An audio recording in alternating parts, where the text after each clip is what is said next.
کوئی قریبی رشتہ دار ہی کیوں نہ ہو۔ اے پیغمبر، تم انہی لوگوں کو خبردار کر سکتے ہو جو اپنے پروردگار کو دیکھے بغیر اس سے ڈرتے ہیں اور جنہوں نے نماز قائم کی ہے، اور جو شخص پاک ہوتا ہے وہ اپنے ہی فائدے کے لیے پاک ہوتا ہے، اور آخرکار سب کو اللہ کی طرف ہی لوٹ کر جانا ہے، اور اندھا اور دیکھنے والا برابر نہیں ہو سکتے، اور نہ اندھیرے اور روشنی والا، اور نہ سایہ اور دھوپ، اور نہ زندہ لوگ اور مردہ برابر ہو سکتے ہیں، اور اللہ تو جس کو چاہتا ہے بات سنا دیتا ہے، اور تم ان کو بات نہیں سنا سکتے جو قبروں میں پڑے ہیں۔ اور آیت نمبر 23، تم تو بس ایک خبردار کرنے والے ہو، ہم نے تمہیں حق بات دے کر اس طرح بھیجا ہے کہ تم خوشخبری دو اور خبردار کرو، اور کوئی امت ایسی نہیں ہے جس میں کوئی خبردار کرنے والا نہ آیا ہو۔ اور اگر یہ لوگ تمہیں جھٹلا رہے ہیں تو جو کافر اس سے پہلے تھے انہوں نے بھی اپنے رسولوں کو جھٹلایا تھا۔ ان کے پیغمبر ان کے پاس کھلی کھلی نشانیاں لے کر، صحیفے لے کر اور روشنی پھیلانے والی کتاب لے کر آئے تھے۔ پھر جن لوگوں نے انکار کی روش اپنائی تھی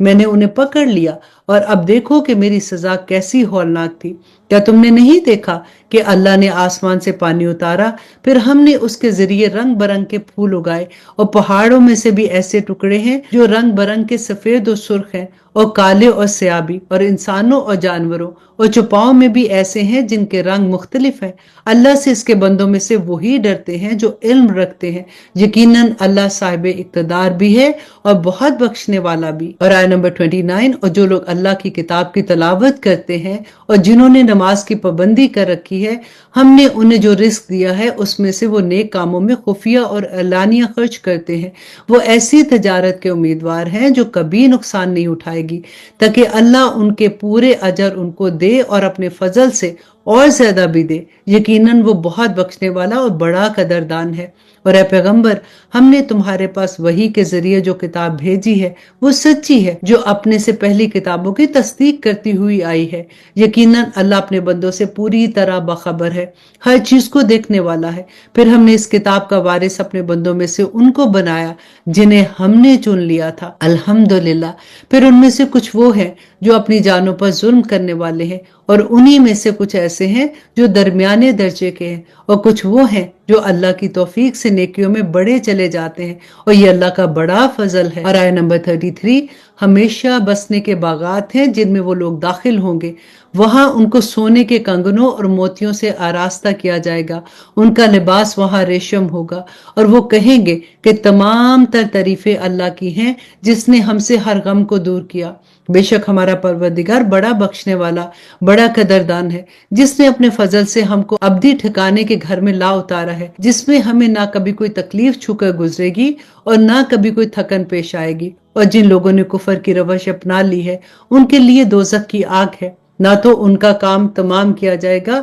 اور نہ ہی وہ مریں گے، اور نہ ان سے دوزخ کا عذاب ہلکا کیا جائے گا۔ ہر نہ شکر کافر کو ہم ایسی ہی سزا دیتے ہیں۔ اور آیت نمبر 37، اور وہ اس دوزخ میں چیخ و پکار مچائیں گے کہ اے ہمارے پروردگار، ہمیں باہر نکال دے تاکہ ہم جو پہلے کام کرتے تھے انہیں چھوڑ کر نیک عمل کریں۔ ان سے جواب میں کہا جائے گا کہ بھلا کیا ہم نے تمہیں اتنی عمر نہیں دی تھی کہ جس کسی کو بھی اس میں سوچنا سمجھنا ہوتا وہ سوچ سمجھ لیتا، اور تمہارے پاس خبردار کرنے والا بھی تو آیا تھا۔ اب مزہ چکھو، کیونکہ کوئی نہیں ہے جو ایسے ظالموں کا مددگار بنے۔ بے شک اللہ آسمان و زمین کی پوشیدہ چیزوں کا علم رکھتا ہے، بے شک وہ سینوں میں چھپی ہوئی باتوں کو خوب جانتا ہے۔ وہی ہے جس نے تمہیں زمین میں پچھلے لوگوں کا جانشین بنایا۔ اب جو شخص کفر کرے گا تو اس کا کفر اسی پر پڑے گا۔ ان کے پروردگار کے پاس غضب کے سوا کسی اور چیز میں اضافہ نہیں کرتا، اور کافروں کو ان کے کفر سے خسارے کے سوا کسی چیز میں ترقی حاصل نہیں ہوتی۔ اور آیت نمبر 40، اے پیغمبر ان سے کہو،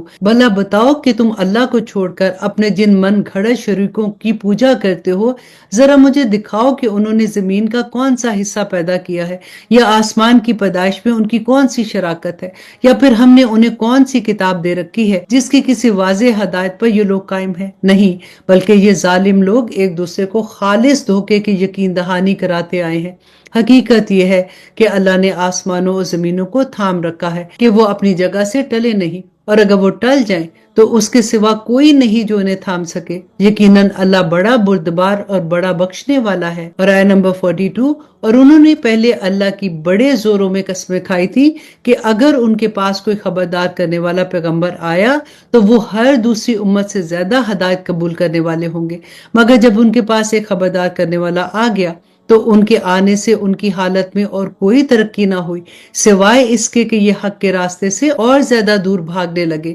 اس لیے کہ انہیں زمین میں اپنی بڑائی کا گھمنڈ تھا اور انہوں نے حق کی مخالفت میں بری بری چالیں چلنی شروع کر دی تھی، حالانکہ بری چالیں کسی اور کو نہیں خود اپنے چلنے والوں کو ہی گھیر لیتی ہیں۔ اور آیت نمبر 43 میں اللہ سبحانہ تعالیٰ فرماتے ہیں کہ اب یہ لوگ اس دستور کے سوا کس بات کے منتظر ہیں جس پر پچھلے لوگوں کے ساتھ عمل ہوتا آیا ہے۔ اگر یہ بات ہے تو تم اللہ کی طے شدہ دستور میں کبھی کوئی تبدیلی نہیں پاؤ گے اور نہ تم اللہ کے طے شدہ دستور کو کبھی ٹلتا ہوا پاؤ گے۔ اور کیا ان لوگوں نے زمین میں کبھی سفر نہیں کیا جس سے وہ یہ دیکھتے کہ جو لوگ اس سے پہلے گزرے ہیں ان کا انجام کیسا ہوا، جبکہ وہ طاقت میں ان سے کہیں زیادہ مضبوط تھے؟ اور اللہ ایسا نہیں ہے کہ آسمان یا زمین کی کوئی چیز اسے عاجز کر سکے، بے شک وہ علم کا بھی مالک ہے اور قدرت کا بھی مالک ہے۔ اور اب اس سورہ کی آخری آیا، اور اگر اللہ لوگوں کے ہر کرتوت پر ان کی پکڑ کرنے لگتا تو اس زمین کی پشت پر کسی چلنے والے کو نہ چھوڑتا،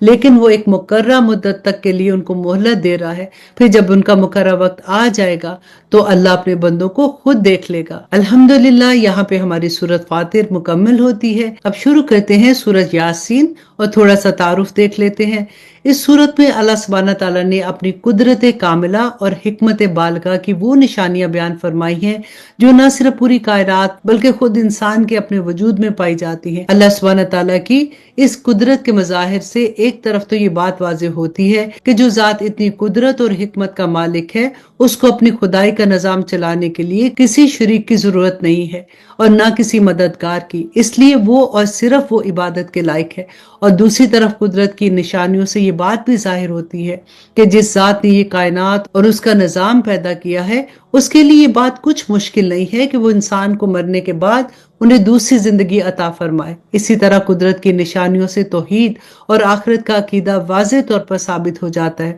رسول اللہ صلی اللہ علیہ وسلم لوگوں کو یہی دعوت دینے کے لیے تشریف لائے ہیں کہ وہ ان نشانیوں پر غور کر کے اپنے عقیدہ اور عمل کو درست کر لے۔ اس کے باوجود اگر کچھ لوگ اس دعوت کو قبول نہیں کر رہے ہیں تو وہ اپنا نقصان کر رہے ہیں، کیونکہ اس کے نتیجے میں وہ اللہ سبحانہ تعالیٰ کی طرف سے عذاب کے مستحق بن رہے ہیں۔ اس سلسلے میں آیت نمبر 13 سے 29 تک ایک ایسی قوم کا ذکر ہے جس نے حق کی دعوت کو قبول نہیں کیا بلکہ حق کے دائیوں کے ساتھ ظلم اور بربریت کا معاملہ کیا، جس کے نتیجے میں حق کے دائی کا انجام تو بہترین ہوا لیکن حق کے یہ منکر اللہ سبحانہ تعالیٰ کے عذاب کی پکڑ میں آ گئے۔ چنانچہ اس صورت میں اسلام کے بنیادی عقائد کو بڑے فصیح و بلیغ اور جامع انداز میں بیان فرمایا گیا ہے۔ اسی لیے رسول اللہ صلی اللہ علیہ وسلم نے فرمایا تھا کہ یہ سورت قرآن کا دل ہے۔ شروع کرتے ہیں اعوذ باللہ من الشیطان الرجیم، بسم اللہ الرحمن الرحیم۔ یہ سورت مکی سورہ ہے اور اس میں 83 آیات ہیں اور 5 رکوع ہیں۔ یاسین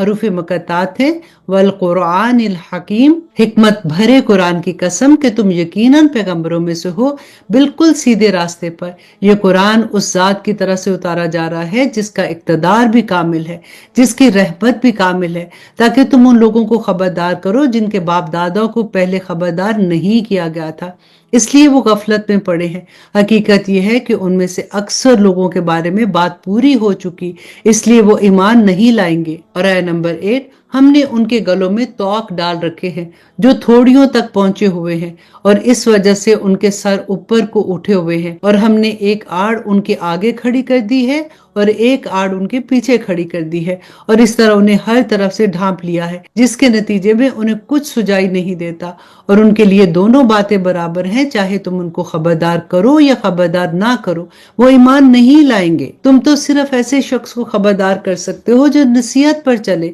اور خدائے رحمان کو دیکھے بغیر اس سے ڈرے، چنانچہ ایسے شخص کو تم مغفرت اور باعزت اجر کی خوشخبری سنا دو۔ یقیناً ہم ہی مردوں کو زندہ کریں گے، اور جو کچھ عمل انہوں نے آگے بھیجے ہیں ہم ان کو بھی لکھتے جاتے ہیں، اور ان کے کاموں کے جو اثرات ہیں ان کو بھی، اور ہم نے ایک واضح کتاب میں ہر چیز کا پورا احاطہ کیا ہوا ہے۔ اور آیت نمبر 13، اور اے پیغمبر تم ان کے سامنے ایک بستی والوں کی مثال پیش کرو جب ان کے پاس رسول آئے تھے، جب ہم نے ان کے پاس شروع میں 2 رسول بھیجے تو انہوں نے دونوں کو جھٹلایا، پھر ہم نے ایک تیسرے کے ذریعے اس کی تائید کی، اور ان سب نے کہا کہ یقین جانو ہمیں تمہارے پاس رسول بنا کر بھیجا گیا ہے۔ انہوں نے کہا کہ تمہاری حقیقت اس کے سوا کچھ بھی نہیں ہے کہ تم ہمیں جیسے آدمی ہو، اور خدائے رحمان نے کوئی چیز نازل نہیں کی ہے، اور تم سراسر جھوٹ بول رہے ہو۔ اور آیت نمبر 16، ان رسولوں نے کہا کہ ہمارا پروردگار خوب جانتا ہے کہ ہمیں واقعی تمہارے پاس رسول بنا کر بھیجا گیا ہے، اور ہماری ذمہ داری اس سے زیادہ نہیں ہے کہ صاف پیغام پہنچا دے۔ بستی والوں نے کہا کہ ہم نے تو تمہارے اندر نحوست محسوس کی ہے، یقین جانو اگر تم باز نہ آئے تو ہم تم پر پتھر برسائیں گے، اور ہمارے ہاتھوں تمہیں بڑی دردناک سزا ملے گی۔ رسولوں نے کہا کہ تمہاری نحوست خود تمہارے ہاتھ لگی